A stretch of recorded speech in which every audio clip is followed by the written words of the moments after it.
범수와 세리는 오랜만에 둘만의 데이트를 하게 되었습니다. 카페에서 차를 시켜놓고 기다리던 세리는 교수님 손 좀 줘보세요 하면서 범수의 손을 조심스럽게 쓰다듬었습니다. 갑자기 손을 왜 쓰다듬는 거야? 한이와 저를 지켜줄 귀중한 손이잖아요. 교수님이 지켜주신다고 해서 저 엄청 든든했어요. 세리 너도 참. 범수는 그 말에 쑥스러워하면서 세리를 사랑스럽게 쳐다보았습니다. 이번에는 범수가 세리의 손을 잡고 말했습니다. 가끔은 이런 생각이 들어. 내가 정말 이래도 되나? 나하고 한이한테는 네가 함께 해주는 게 너무나 좋지. 그런데 세리 네가 나중에라도 후회하지 않을까 걱정되기도 해. 왜 그런 생각을 하세요? 제가 교수님과 한이를 얼마나 좋아하는 줄 알면서요? 세리야, 넌 내가 지금까지 만났던 그 어떤 사람보다도 사랑스럽고 따뜻한 사람이야. 너를 알게 될수록 너를 더 믿고 싶어지거든. 에이 전세리 네가 더 좋아져 이럴 줄 알았는데 믿고 싶어진다고요? 사랑도 중요하지만 서로에 대한 믿음과 의리가 더 중요하다는 생각이 들어서 그래. 한이 엄마가 갑자기 떠난 것 때문에 생긴 트라우마일 거야.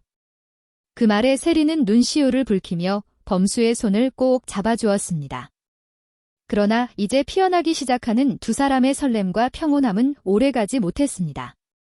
다음 날 범수에게 한 통이 등기 우편이 도착했습니다. 나영은이 보낸 한이 양육권 소송 통지서였습니다. 범수는 도대체 이 여자가 뭘 믿고 이런 무모한 소송을 벌이는 건가 싶어 변호사에게 전화를 걸었습니다. 혹시라도 저희가 불리해질 수 있는 요소가 있을까요? 전혀 없으시죠. 상대 측은 과거에 아이를 유기하고 그동안 전혀 양육을 하지 않았습니다. 반면에 교수님은 홀로 양육을 책임지신 것은 물론 안정적인 직업과 확실한 부양 능력도 있으시죠. 게다가 한이를 돌봐줄 대가족이 함께 살고 있으니 정서적으로도 이보다 더 좋을 수는 없다고 보는데요. 상대가 아무리 친모라 하더라도 현재 양육 상황이 훨씬 좋다는 것을 법원이 분명 우선시할 겁니다. 범수는 안도의 숨을 내쉬며 고개를 끄덕였습니다. 드디어 양육권 재판이 있는 날, 재판정은 무거운 분위기가 감돌고 있었습니다. 피고석의 범수는 당연히 승소할 것이라는 생각에 큰 걱정 없이 판사 쪽을 응시하고 있었습니다. 세리와 독수리술도가 식구들 역시 조용히 방청석에 앉아 있었습니다. 양측에 팽팽한 변론이 있었고 드디어 판사가 판결문을 읽어내려갔습니다. 양측 최종 변론을 종결하겠습니다. 본 사건은 미성년 아동 오한이의 복리를 최우선으로 고려하여 판단하였습니다. 생물학적 친모인 원고 나영은은 양육 경력은 없으나 법적 친권자임은 부정할 수 없습니다. 피고 오범수는 오한이를 돌보며 안정적인 환경을 제공해왔습니다. 여기까지 말하고 판사는 잠깐의 침묵 끝에 다시 판결문을 이어갔습니다. 하지만 아동이 생물학적 친모와의 유대를 회복하는 것 또한 장기적 복리에 부합한다고 판단되며 원고의 현재 생활 환경과 혼인 상태, 그리고 재정적 능력 등을 종합 고려하여 오한이의 양육권은 원고 나영은에게 이전함이 타당하다고 판단합니다. 판결이 끝나자 범수와 술도가 식구들은 충격에 휩싸였습니다. 세리는 입을 막고 눈물을 흘렸고 범수는 판사를 뚫어지게 바라보았습니다. 도대체 어떻게 이런 말도 안 되는 판결이 있을 수 있는지 범수는 변호사와 얘기를 나눴습니다. 그는 아무래도 장재형 회장 측에서 판사에게 손을 쓴 것 같다고 말했습니다. 재심을 준비하는 동시에 어떻게 이런 판결이 내려졌는지 추적해봐야 한다고 말했지만 쉽지 않을 것이라고 했습니다. 범수는 사법부의 비리를 어떻게든 밝혀서 한이를 지킬 것이라고 결의에 찬 얼굴로 말했습니다. 광숙도 다가와 범수의 손을 잡으며 우리 함께 힘을 보태요. 도련님 혼자 싸우게 하지 않을 거예요. 하면서 안타까워했습니다. 한이를 지키기 위한 그들의 싸움이 시작되고 있었습니다. 며칠 후 누군가가 독수리술도가 대문을 두들겼습니다. 누구세요 하며 광숙이 대문을 열고 나왔습니다. 화려하게 차려입은 한 여자가 서 있었습니다. 나영은이라고 합니다. 한이 엄마예요. 광숙은 법원에서 봤던 그 여자 얼굴이 기억났습니다. 여기까지 무슨 일이신가요? 광숙이 나영은을 경계하며 물었습니다. 무슨 일이긴요. 한이를 데리러 왔죠.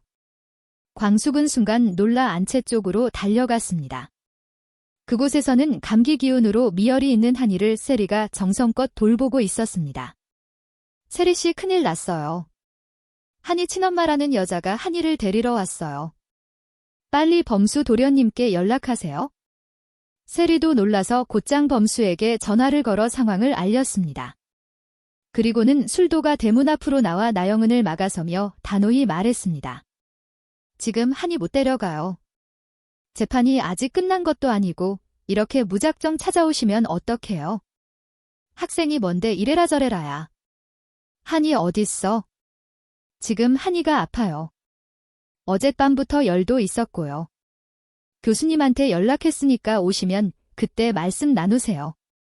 나영은은 물러서지 않고 말했습니다. 한이가 아프다고? 아픈데 병원 안 가고 뭐 하고 있는 거예요? 학생이 애를 언제 길러봤다고 한이를 보고 있냐고요? 그녀는 세리를 나무라듯 말한 뒤 품에서 서류 한 장을 꺼내 들었습니다. 가정법원 1심 판결문입니다. 한이의 양육권은 생모인 원고 나영은에게 인도함이 타당하다. 이 판결은 선고 즉시 효력이 발생해요. 거부하면 법적으로 강제 집행할 거예요. 세리는 그대로 얼어붙었습니다. 나영은은 냉정한 목소리로 말했습니다. 범수 오빠와도 소용없어요. 일단 한이 데려갈 거예요. 한이 빨리 데리고 나오세요. 안 그러면 제가 직접 들어갈 겁니다. 이에 광숙이 소리쳤습니다. 어딜 들어옵니까? 맘대로 들어오면 주거침입죄로 신고할 거예요. 도련님 오실 때까지 기다리세요. 대문 앞은 팽팽한 긴장감으로 뒤덮였습니다. 얼마 후 범수가 급히 도착했습니다. 그는 상황을 파악한 뒤 나영은을 향해 말했습니다. 지금 한이 바로 못 데려가게 법원에 집행정지 신청해놨어.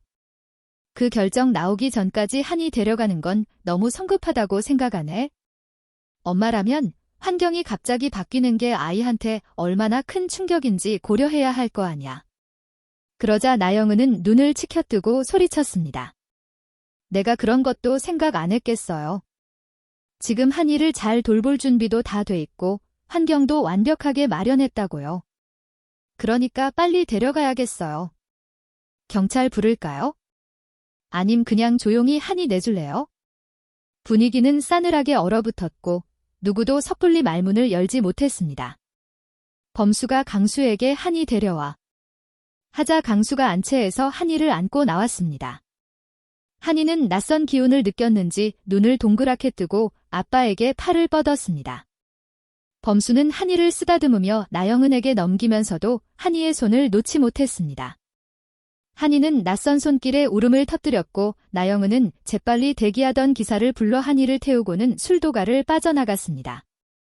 범수는 피눈물이 흐르는 것 같았지만 지금 상황에서 저항할 방법은 없었습니다. 그렇게 한이는 아빠 품을 떠나 낯선 곳으로 가게 되었습니다. 술도가 식구들의 가슴엔 절망이 무겁게 내려앉고 있었습니다. 한이가 새로 옮겨진 집은 서울 강남 중심에 자리한 고급 빌라였습니다. 세련되고 모던한 인테리어, 자동 조명과 냉난방 시스템, 정원엔 분수가 솟구치고 있었고 아기를 키우기엔 과분할 만큼 멋진 공간이었습니다.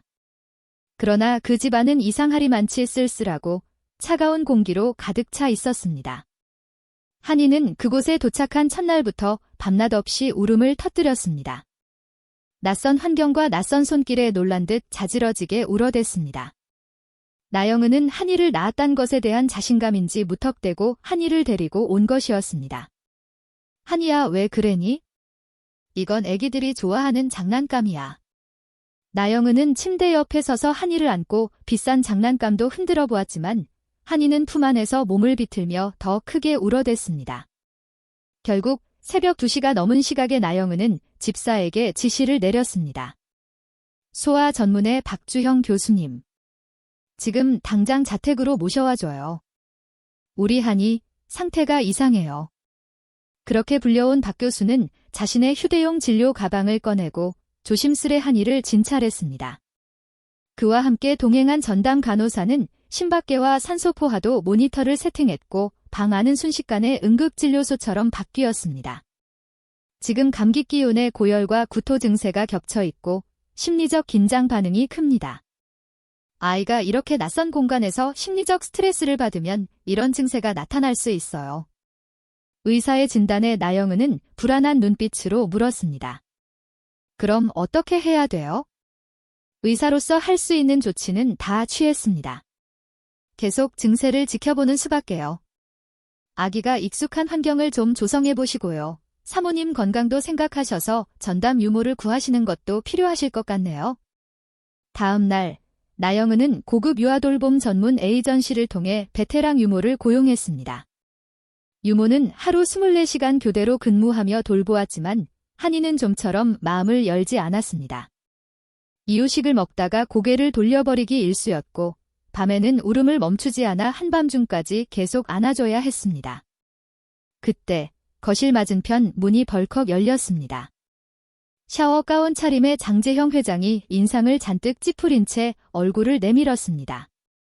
대체 몇 시야 지금? 애 우는 소리에 잠도 못 자겠어.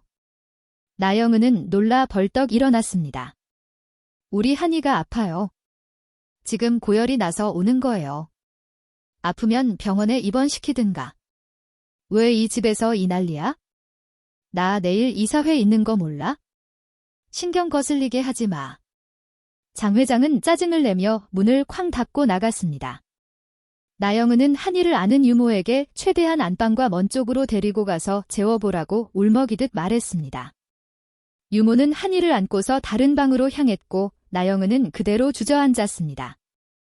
한이를 데리고 오기만 하면 행복할 줄 알았는데 자신이 무모한 짓을 한 것이 아닌가 후회가 밀려오기 시작했습니다. 그토록 보고 싶고 안고 싶었던 한이가 이 집과 어울리지 않는 존재라는 생각이 들기 시작했습니다. 나영은은 의사를 집으로 부르는 대신 한이를 병원으로 데리고 갔습니다. 병원에서도 한이는 낯선 손길에 몸을 뒤틀며 계속 울어댔고 결국 진료 중간에 경련이 일어나기 시작했습니다.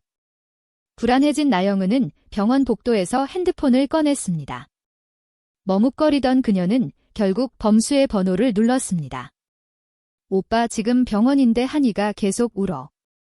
병원에 왔는데도 진정이 안 돼. 지금 빨리 와줄 수 있어? 놀란 범수는 전화를 끊자마자 병원으로 향했습니다. 한이는 범수가 병원에 들어섰을 때에도 여전히 울고 있었습니다. 범수가 다가가 한이의 손을 잡고 이름을 부르자 아빠 목소리를 들은 한이는 거짓말처럼 울음을 그쳤습니다. 조심스럽게 한이를 안아 올린 범수는 한이야 괜찮아. 아빠 왔어 울지 마라 하면서 한이의 눈물을 닦아주었습니다. 아이만 데려간다고 엄마 노릇할 수 있는 게 아니라는 거 이제 알겠어? 나영은은 아무 대답도 할 수 없었습니다. 병원 치료 다 받고 나서 한이 우리 집으로 데려갈 거야. 너한테 있다가 한이 잘못되면 어쩔 거야? 다시는 데려갈 생각하지 마. 명심해. 나도 가만히 안 있을 거니까. 하고 단호한 얼굴로 나영은을 쳐다보았습니다. 병원에서 한이를 데려온 이후 범수는 1차 양육권 판결에 강한 의문을 품고 판결문을 다시 검토하기 시작했습니다. 변호사를 통해 내놓은 여러 증거가 무시당했고 판사의 태도는 처음부터 편향돼 있었습니다. 이러한 사실을 광숙은 동석에게 털어놓았습니다. 범수 도련님이 양육권 재판에서 졌어요. 어떻게 이런 억울한 판결이 나올 수 있죠? 아직도 사법부가 이런 식이라니 믿을 수가 없네요. 우리 한이 뺏기면 안 되는데 어떻게 해요 하면서 광숙이 말끝을 맺지 못하고 눈물을 훔쳤습니다. 광숙의 말에 동석도 분노를 감추지 못했습니다. 광숙 씨 시동생이자 우리 호텔의 사회이사인 오 교수가 이런 불합리한 일을 당했다면 내가 나서야겠네요. 동석은 곧바로 LX 호텔 법무팀에 연락해 이 사건을 철저히 조사하고 대응하라고 지시했습니다. 곧바로 법무팀은 사건을 담당했던 판사의 일정과 접촉 인물 기록을 추적했고 그 과정에서 윤땡땡 고문 변호사라는 이름을 발견했습니다. 그는 대웅그룹 장재형 회장의 법률 자문이자 전직 고등법원 판사였습니다. 어느 정도는 예상했던 바였습니다. 나영은이 최고의 변호사를 써서 재판에서 이길 거라고 큰소리쳤던 이유가 이제서야 분명해졌습니다. 범수는 그동안 모은 자료와 법무팀의 분석을 바탕으로 익명 SNS 계정에 글을 올렸습니다. 재벌 법무팀과 판사 간의 부적절한 접촉, 골프 회동, 판결문 수정 정황이 확인되었습니다. 이 폭로는 언론에 보도되며 큰 파장을 일으켰고 담당 판사는 직무에서 배제됐으며 대웅그룹 주가도 폭락했습니다. 이러한 사실을 보고받은 장 회장은 거실에서 유리잔을 내려치며 소리쳤습니다. 이게 다 너 때문이야. 나영은은 벽 쪽에 기대어 있었습니다. 기사를 본 뒤 그녀는 입을 굳게 다물고 있었고 장 회장은 그녀를 향해 한 걸음 다가섰습니다. 애 데려오라고 허락했으면 조용히 데려다 키울 것이지 왜 나한테 피해를 주냐고. 재판까지 이기게 해줬더니 애를 왜 미리 데리고 와서 문제를 일으켜? 이 사태를 어떡할 거야? 손해가 얼마인지나 알아? 그는 눈을 부릅뜨며 테이블 위에 놓인 리모컨을 내던졌고 곧이어 손으로 그녀의 팔을 세게 잡아챘습니다. 이렇게 해서라도 정신 차리게 해야지. 다음 순간 거센 손등이 그녀의 뺨을 후려쳤습니다. 나영은은 그대로 소파 옆으로 고꾸라졌고 벽에 부딪혀 멍이 들기 시작한 얼굴을 감싸주며 흐느꼈습니다. 지금 나 때렸어요. 입 다물고 있어 네가 일으킨 이 사건 어떻게든 막아야 하니까. 그녀는 말없이 고개를 떨궜습니다. 눈앞은 아득했고 지금껏 감춰진 남편의 진짜 모습이 자신을 덮쳐오는 듯 했습니다. 그러나 여기서 끝이 아니었습니다.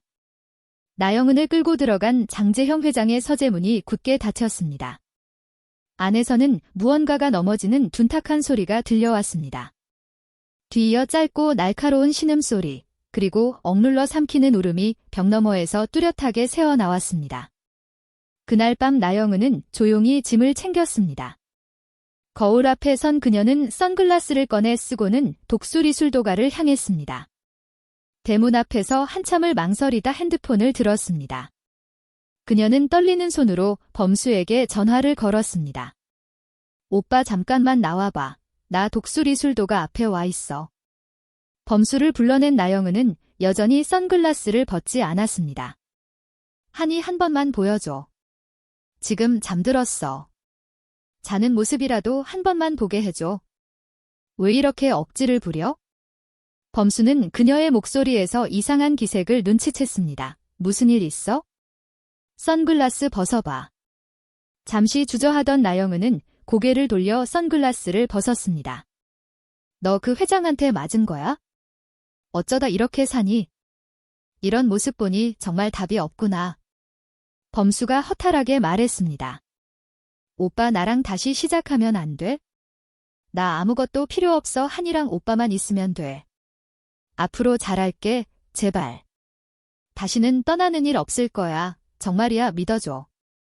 나영은이 애원하며 말했습니다. 사정은 안타깝지만 돌아가. 여기 독수리술도가에 네 자리는 없어. 범수는 단호하게 거절했습니다. 그날 이후 범수는 법적 효력을 되찾은 양육권 판결과 나영은의 동의서를 확보해 한이를 무사히 지킬 수 있었습니다. 모든 일을 마무리한 범수는 조용히 중얼거렸습니다. 이제 한 가지 더 해야 할 일이 있어. 범수는 신라주조 본사로 향했고 비서의 안내를 받아 회장실 안으로 들어섰습니다. 배짱이 좋은 거야, 뻔뻔한 거야? 네가 여길 왜 와? 부탁드릴 게 있어서 왔습니다. 네가 인마 헛짓을 하는 바람에 우리 가족이 갈갈이 찢어지게 생겼다고. 그건 제 잘못이 아닙니다. 두 분이 잘못 때문이죠. 오늘 두 가지 부탁을 하러 왔습니다. 첫째는 강수에게 더 이상 친엄마 얘기는 하지 말아주세요. 미스정 누나가 엄마라는 사실은 저도 알고 있는 거니까요. 네가 안다고? 그걸 알고 여태 비밀을 지켰단 말이야? 아무튼 술도가 놈들 지독한 거 알아줘야 해. 범수는 독고타기 비아냥거려도 개의치 않고 말을 이었습니다. 우리 술도가 형제들은 강수 친엄마가 누구든 상관없으니까요. 누가 뭐라 하든 강수는 우리 친형제입니다. 유전자 검사 같은 건 우리한테 아무 의미가 없어요. 아무튼 강수한테는 제가 얘기할 거니까 앞으로 강수한테 연락하지 말아주십시오. 여기까지 첫 번째 부탁입니다. 부탁하러 와서 시건방 떠는 건 뭐야? 내가 하고 싶으면 하는 거지. 네가 하지 말라고. 내가 안 할 사람이야. 두 번째, 빨리 얘기하고 가. 꼴도 보기 싫으니까. 세리가 이번에는 강수가 누구인지 알게 돼서 충격을 받아 가출한 것으로 압니다. 지난번에는 솔직히 세리의 장래를 생각해서 교제할 생각은 없었지만 세리가 잘못될까 봐서 잠시 술도가로 데리고 온 겁니다. 그런데 이번에는 세리 안 돌려보낼 거고요. 저희 결혼할 겁니다. 반대하지 말아주십시오. 이게 두 번째 부탁입니다. 뭐라고? 내가 왼수 같은 독수리 술도가 놈을 사위로 맞을 것 같아. 잘못을 한 사람은 회장님과 미수정 누나인데 왜 저와 독수리 술도가가 잘못한 것처럼 말씀하시죠? 세리가 대신 용서를 빌더군요. 아무튼 저는 제가 하고 싶은 부탁에 말씀 다 했으니 가보겠습니다. 잠깐, 내가 결혼 반대하고 세리랑 인연 끊으면 어쩔 건데? 그건 세리랑 두 분의 문제이니 제가 관여하지는 않겠습니다. 뭐 이런 놈이 있어? 결혼 허락해달라고 싹싹 빌어도 모자를 파네. 이게 무슨 경우야. 독고탁은 회장실을 나가는 범수의 뒤통수에 대고 소리를 질러댔습니다. 범수와 세리 두 사람의 사랑은 과연 언제쯤 이루어질까요? 다음 이야기가 궁금하신 분들은 구독과 좋아요, 알림 설정 해주시면 감사하겠습니다. 지금까지 개인적인 상상으로 구성해본 스토리이며 본방송과는 다를 수 있음을 알려드립니다. 드라마를 좋아하는 엄마 드라마더였습니다. 감사합니다.